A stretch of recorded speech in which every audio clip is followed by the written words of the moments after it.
हमारे मन को लगता है कि अगर वह अलग अलग बातों के बारे में सोचता रहेगा तो हमें आने वाली हर मुश्किल और मुसीबत से बचा लेगा। पर ऐसा होता नहीं है। हम अपने जीवन का काफी अधिक समय सोच विचार करके परेशान होने में निकाल देते हैं।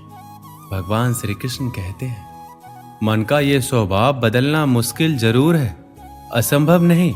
अच्छा, अब आप एक बात बताइए, क्या आप कौवे को कह सकते हैं कि वो काँव काँव की आवाज ना करे? या फिर आप किसी मेढक को कह सकते हैं कि वह पानी देखते ही ऊंची छलांग ना मारे? हमारे मन का भी कुछ ऐसा ही है।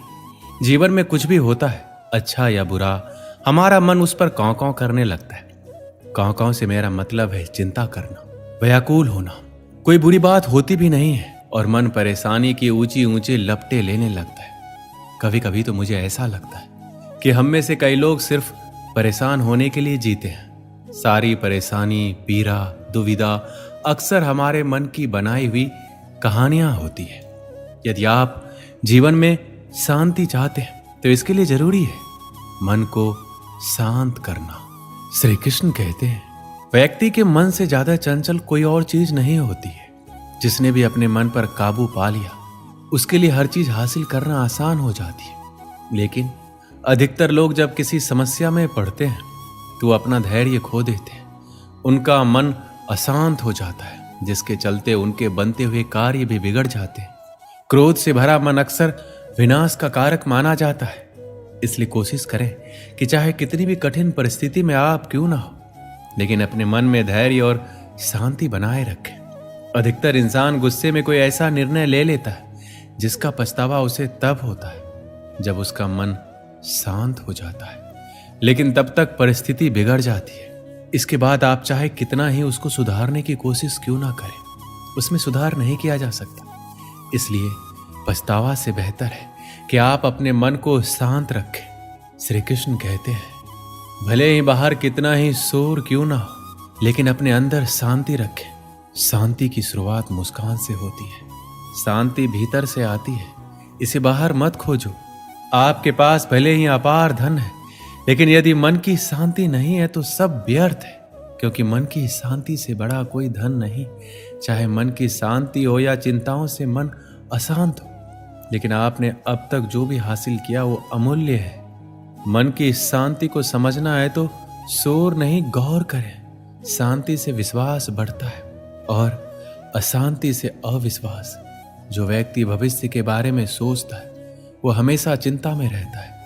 जो गुजरे हुए कल के बारे में सोचता है वो दुखी रहता है, लेकिन जो शांत मन का होता है वो सिर्फ वर्तमान में जीता है। हमेशा अपने दिल की सुनिए, आप एक अलग से सुकून पाएंगे। जीवन की उलझनें हमारे मन को परेशान करती रहती है। हम कितना भी बचे पर बाहर का शोर शायद कम ना हो, लेकिन थोड़े से प्रयास से मन की शांति पाना संभव हो जाता है। ये तब संभव होता है जब आपके सामने कोई भी कठिनाइयां हो, उसका सामना करने के लिए जब आप हमेशा तैयार रहते हैं। जिसे नियंत्रित नहीं किया जा सकता उसे स्वीकार करने से मन की शांति मिलती है। खुद की गलती स्वीकारना और दूसरों को क्षमा करना मन की शांति प्रदान करता है। जब भी मन अशांत हो, सोचे अभी जो हो रहा है वह हमेशा के लिए नहीं रहेगा। अगर आप कुछ अच्छा कर सकते हैं तो अपने आप में बदलाव लाएं। यदि नहीं बदल सकते तो इसे स्वीकार करने की आदत डालें। हो सकता है इसमें समय लगे, लेकिन जैसे जैसे ये अधिक स्वाभाविक होता जाएगा आप अपने आप को अधिक शांति का अनुभव करने लगेंगे। शांति पाने की कोशिश मत करो, बल्कि अशांति को स्वीकार कर लो। आपको शांति मिल जाएगी। उसके बाद दुनिया में कोई भी आपको अशांत नहीं कर सकता, क्योंकि जब आप अशांति के लिए राजी हैं तो कौन आपको अशांत कर सकता है?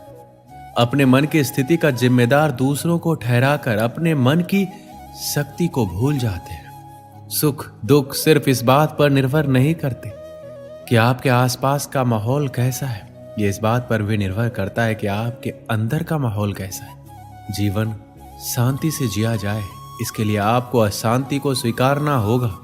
शांति की 2 रोटी अशांति के पकवानों से 1000 गुना बेहतर है। एक शांत प्रिय व्यक्ति के पास जो भी है वो उसमें खुश रहता है, लेकिन जिसके मन में अशांति है वो कोई भी वस्तु पाने के बाद भी खुश नहीं रहेगा।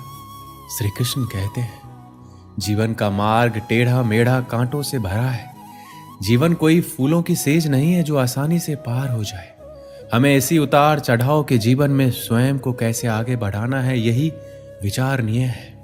परिस्थितियां तो आपको हंसाएगी भी, रुलाएगी भी, पर अपने संतुलन को नहीं खोना। हर स्थिति परिस्थिति का सामना करते हुए चलते चले जाओ। भगवान कृष्ण ने गीता में यही उपदेश दिए हैं कि विपरीत परिस्थितियों में भी संतुलन बनाकर जीवन के मार्ग पर कैसे बढ़ते जाना है। पहली बात तो यही है कि अपने नियमों में दृढ़ बनिए, अनुशासन का पालन कीजिए और छोटी छोटी बातों में उलझकर समय व्यर्थ नहीं कीजिए। ये समझिए कि जीवन बहुत मूल्यवान है। जो समय निकल गया वह लौट कर नहीं आ सकता, इसलिए व्यर्थ की बातों में अपना समय और शक्ति बर्बाद ना करें। अपने जीवन का कोई एक लक्ष्य निर्धारित कीजिए, क्योंकि लक्ष्यहीन जीवन का कोई मूल्य नहीं है। जब आपके सामने कोई लक्ष्य होता है तो व्यक्ति को दिशा भी मिलती है और कुछ करने का उत्साह भी। श्री कृष्ण कहते हैं, अतीत पर ध्यान मत दो, भविष्य के बारे में मत सोचो, अपने मन को वर्तमान क्षण पर केंद्रित करो। स्वास्थ्य सबसे बड़ा उपहार है, संतोष सबसे बड़ा धन है, वफादारी सबसे बड़ा संबंध है। जैसे मोमबत्ती बिना आग के नहीं जल सकती, मनुष्य भी आध्यात्मिक जीवन के बिना नहीं जी सकता। 3 चीजें ज्यादा देर तक नहीं छुप सकती, सूर्य, चंद्रमा और सत्य। अपने मोक्ष के लिए खुद ही प्रयत्न करें, दूसरों पर निर्भर ना रहें। किसी विवाद में हम जैसे ही क्रोधित होते हैं, हम सच का मार्ग छोड़ देते हैं और अपने लिए प्रयास करने लगते हैं। किसी जंगली जानवर की अपेक्षा एक कपटी और दुष्ट मित्र से अधिक डरना चाहिए। जानवर तो बस आपके शरीर को नुकसान पहुंचा सकता है, पर एक बुरा मित्र आपकी बुद्धि को नुकसान पहुंचा सकता है। आपके पास जो कुछ भी है उसे बढ़ा चढ़ाकर मत बताइए और ना ही दूसरों से ईर्ष्या कीजिए। जो दूसरों से ईर्ष्या करता है उसके मन को शांति नहीं मिलती है। वह जो 50 लोगों से प्रेम करता है उसके 50 संकट हैं। वो जो किसी से प्रेम नहीं करता उसके एक भी संकट नहीं है। क्रोध को पाले रखना गर्म कोयले को किसी और पर फेंकने की नीयत से पकड़े रहने के समान है। इसमें आप ही जलते हैं। एक बार एक लड़का एक महात्मा के पास जाकर कहता है, मेरे जीवन में बहुत अशांति है, कृपया करके आप मेरा मार्गदर्शन कीजिए जिससे कि मैं इस अशांति से छुटकारा पा सकूं। महात्मा लड़के से जीवन के अशांति का कारण पूछते हैं। लड़का उत्तर देता है, अत्यधिक विचारों के कारण मेरे भीतर बहुत सारे विचार आते हैं जिससे मेरा मन अशांत रहता है। महात्मा मुस्कुराते हुए कहते हैं, ऊपर आकाश की ओर देखो और बताओ कि तुम्हें सूर्य दिख रहा है। लड़का ऊपर देखता है और कहता है, धूप दिख रहा है। महात्मा उससे पूछते हैं कि अगर तुम लगातार धूप में खड़े रहोगे तब क्या होगा? वह कहता है, मुझे अत्यधिक गर्मी लगेगी और शरीर में बेचैनी होगी। महात्मा लड़के से कहता है, अगर धूप में खड़े रहने से तुम्हें गर्मी लगती है तो इसमें दोष किसका है, सूर्य के ताप का या तुम्हारा? लड़का कुछ सोचने के बाद कहता है, इसका जवाब आप ही बताइए। महात्मा कहते हैं, सूर्य का काम है ताप देना और ताप का काम है गर्मी लगना। ऐसे में तो दोष तुम्हारा ही है। तुम धूप में जाकर खड़े हो जिससे कि तुम्हें गर्मी लगी। तुम्हें अगर शीतलता चाहिए तो तुम्हें छांव में रहना होगा। ठीक इसी तरह चंचल मन का भी स्वभाव होता है, विचारों और भावनाओं को जागृत करना। विचार क्षण भर के लिए होते हैं, लेकिन विचार से पैदा हुई भावनाएं देर तक टिकी रहती है। लेकिन ये तुम्हें निर्णय लेना है कि तुम्हें विचार और भावनाओं के साथ चलना है या अलग दिशा बनानी है। दोस्तों, इस वीडियो में बस इतना ही। मिलते हैं अगली वीडियो में। अपना ख्याल